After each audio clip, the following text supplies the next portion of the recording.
अच्छा बेटा, आज का जो हमारा टॉपिक है ना, ये एप्लीकेशन और डिराइवेटिव है। कुछ प्रॉब्लम्स है वो हम सॉल्व करेंगे।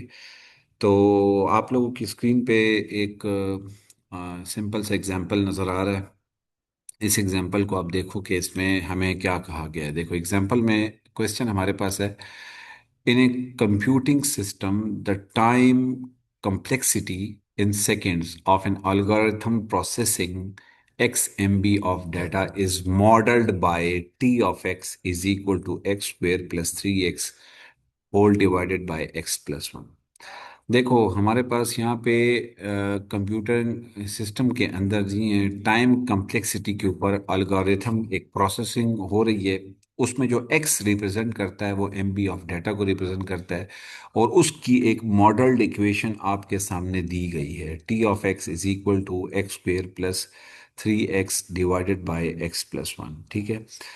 क्वेश्चन में हमसे क्या मांगा है? तीन हमारे पास स्टेप्स हैं, 1 2 3। पहला है apply quotient rule to determine the rate of change of execution of time with respect to x. ये कहते हैं कि क्वोशंट रूल को अप्लाई करें और रेट ऑफ चेंज मालूम करें एग्जीक्यूशन ऑफ टाइम, क्योंकि ये फंक्शन टाइम का है लेकिन विद रिस्पेक्ट टू एक्स के लिहाज से। ठीक है, with respect to x, x means MB of data. दूसरे पार्ट में हमें कहा है evaluate the rate of change at x is equal to two. मतलब अगर एक्स टू होगा तो फिर इसमें रेट ऑफ चेंज कितना होगा। तीसरा ये हमें कहते हैं analyse how rate of change effects the performance of the algorithm as data size increase.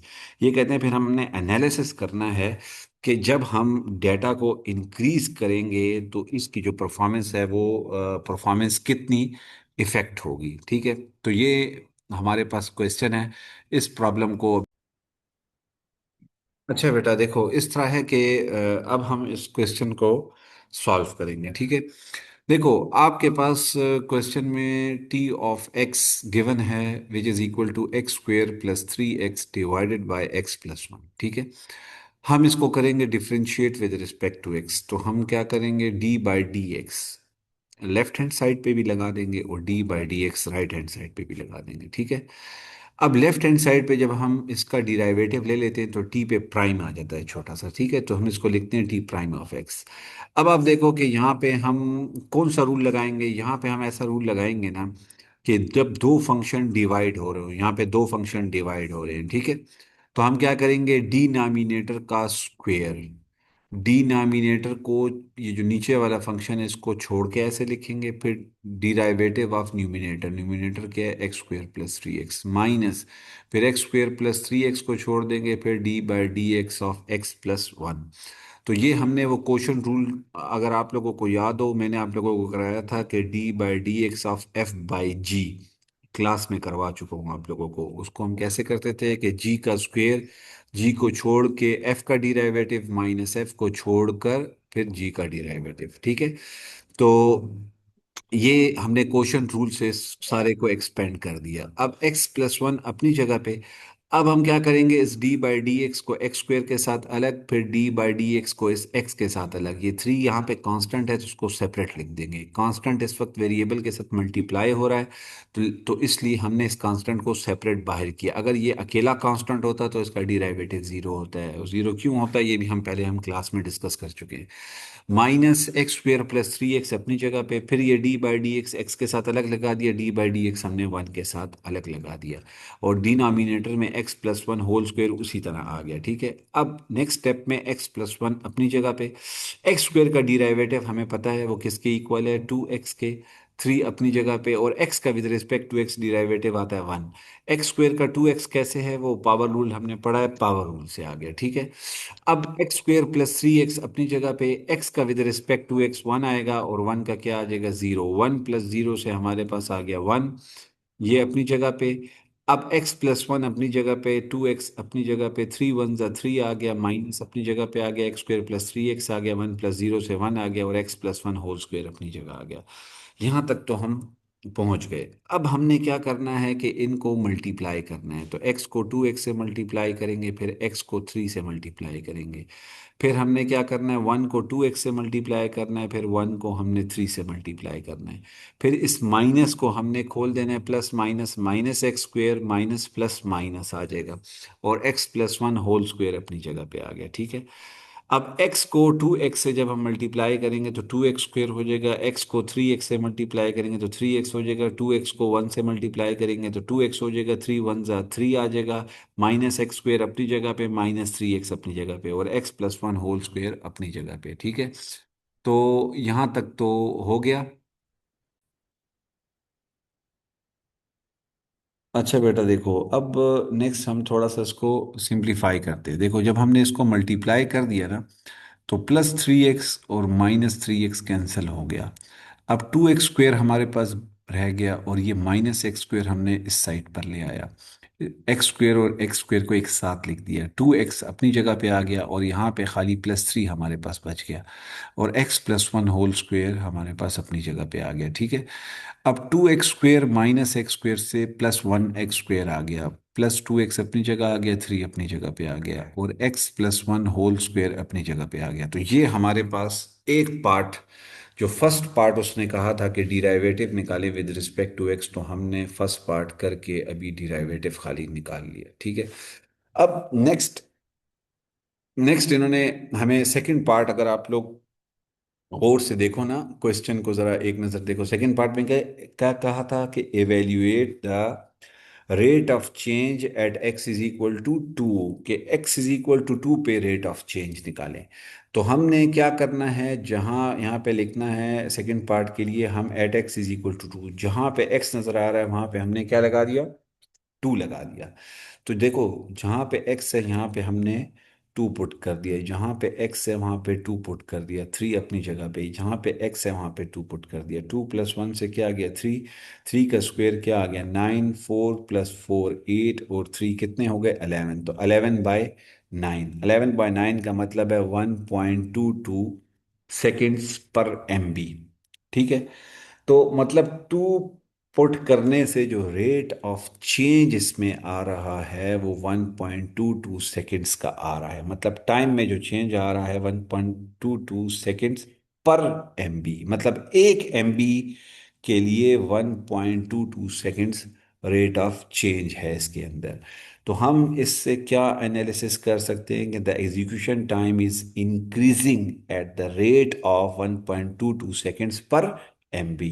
तो यहां से हमें नजर आ रहा है कि 1.22 एमबी सेकेंड्स पर एमबी जो है वो एग्जीक्यूशन टाइम इंक्रीज हो रहा है, ज्यादा हो रहा है। तो हम कह सकते हैं the processing time increasing slowly as the data size grows.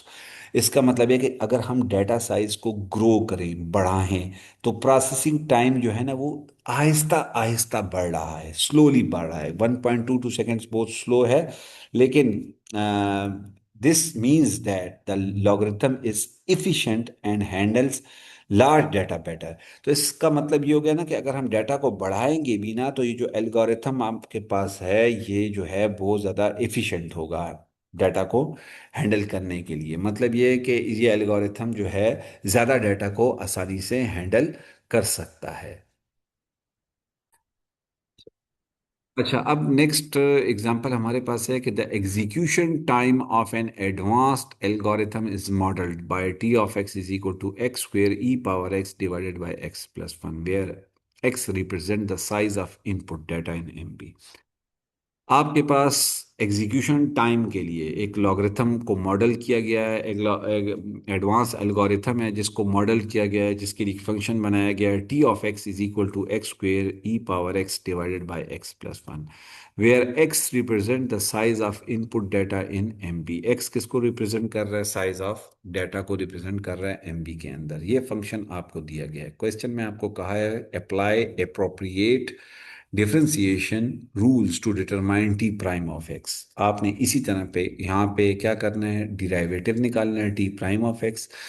Evaluate T prime of x at x is equal to one, x is equal to one पे ई प्राइम ऑफ एक्स निकालना है। Analyse the behaviour of algorithm as input size increase. हमने क्या करना है कि इसका जो एल्गोरिथम है इसके बिहेवियर को भी एनालाइज करना है। अगर हम इनपुट को इंक्रीज करें, इनपुट को इंक्रीज करने का मतलब है एक्स को इंक्रीज करें। एक्स क्या चीज़ है? साइज ऑफ डाटा, जिस तरह लास्ट क्वेश्चन में था। तो पहले तो हम इस तरह करते हैं कि इसका डिराइवेटिव निकालते हैं, ठीक है। डिराइवेटिव क्या है? T of x is equal to x square e power x divided by x plus one. हम क्या करेंगे, यहाँ पे लिखेंगे differentiate with respect to x. तो हम डी बाई डी एक्स को यहाँ पे भी लगाएंगे, दोनों तरफ डी बाई डी एक्स को लगा दिया। अब ये टी ऑफ एक्स को मैं टी प्राइम ऑफ एक्स लिख सकता हूँ ना। अब हम क्या करेंगे, दो फंक्शन को डिवाइड हो रहे हैं, आपको नजर आ रहा है वही सेम फार्मूला जो मैंने लास्ट क्वेश्चन में आप लोगों को बताया था। वही सेम फार्मूला यहाँ पे हम यूज करेंगे, क्योंकि यहाँ पे हमारे पास फंक्शन डिवाइड हो रहा है। तो हमने वही क्वोशंट रूल यहाँ पे अप्लाई करना है। हमारे पास क्वोशंट रूल क्या था? क्वोशंट रूल हमारे पास था वही d by d x f divided by g. ये किसके इक्वल था? दो फंक्शन डिवाइड हो रहे हो तो जी का हमारे पास डिनोमिनेटर का स्क्वेयर, जी का स्क्वेयर, जी को छोड़कर d by d x of f minus f को छोड़कर d by d x of g. तो वही रूल अभी आपको नजर आ रहा है कि हमने वही रूल यहाँ पर भी हमने अप्लाई किया है। देख सकते हो ये ऊपर वाला जो फंक्शन है x square e power x, ये क्या है हमारे पास? ये हमारे पास इस वक्त एफ है, और एक्स प्लस वन इस वक्त हमारे पास क्या है? जी है। तो वही रूल है कि डिनोमिनेटर का स्क्वायर एक्स प्लस वन का स्क्वायर, फिर एक्स प्लस वन को आपने इसी तरह छोड़ देना है, फिर लिखना है D by d x of x square E power x. फिर बीच में फार्मूले वाला माइनस आएगा, फिर एक्स स्क्वायर ई पावर एक्स को छोड़ देना है, फिर d by d x of x plus one. Quotient rule मैंने सिर्फ लिखा है, बाकी इसमें कोई रॉकेट साइंस मेरे ख्याल से नहीं। अब x प्लस वन अपनी जगह पे एक्स स्क्वेयर। अब देखो यहाँ पर अब एक और रूल लगा है, एक्स स्क्वेयर और ई एक्स मल्टीपल में है, ठीक है। हमारे पास क्या हो रहे हैं? एक्स स्क्वेयर और डी एक्स हमारे पास मल्टीप्लाई हो रहे हैं। तो अब हम क्या करेंगे, जब मल्टीप्लाई हो रहे होते हैं तो हम क्या करते हैं, हम इसमें जो है कौन सा रूल यूज करते हैं? जब मल्टीप्लाई होता है तो हम रूल यूज करते हैं कोशंट रूल। तो अब हम कोशंट रूल यहाँ पर यूज करेंगे। तो quotient product rule. Rule, sorry sorry, quotient नहीं, प्रोडक्ट रूल, प्रोडक्ट रूल सही है सुदेश। मैं कोशंट करा करा के मेरे मुंह पे कोशंट ही आ गया है। अच्छा, प्रोडक्ट रूल आप लोगों को अगर याद हो, मैं क्लास में आप लोगों के साथ डिस्कस कर चुका हूँ। मैं एक दफ़ा फिर यहाँ पे लिख देता हूँ, d by d x of f multiply g. दो फंक्शन प्रोडक्ट में हो तो एफ को छोड़कर d by d x of g plus g को छोड़कर d by d x of f. Sorry, ये एफ है, ठीक है। तो ये जो हमारे पास रूल है इसको हम क्या कहते हैं? Product rule, product rule, product rule, ठीक है।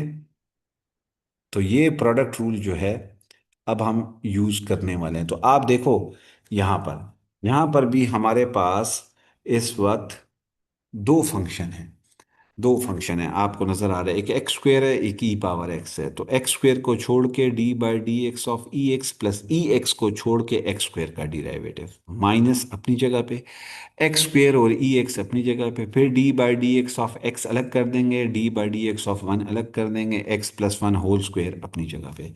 तो आपको नजर आ रहा होगा कि दो रूल्स इसमें एट अ टाइम यूज हुए हैं। पहले हमने क्वोशंट रूल यूज किया है, फिर हमने नेक्स्ट में जो है वो प्रोडक्ट रूल इसके अंदर यूज किया है। तो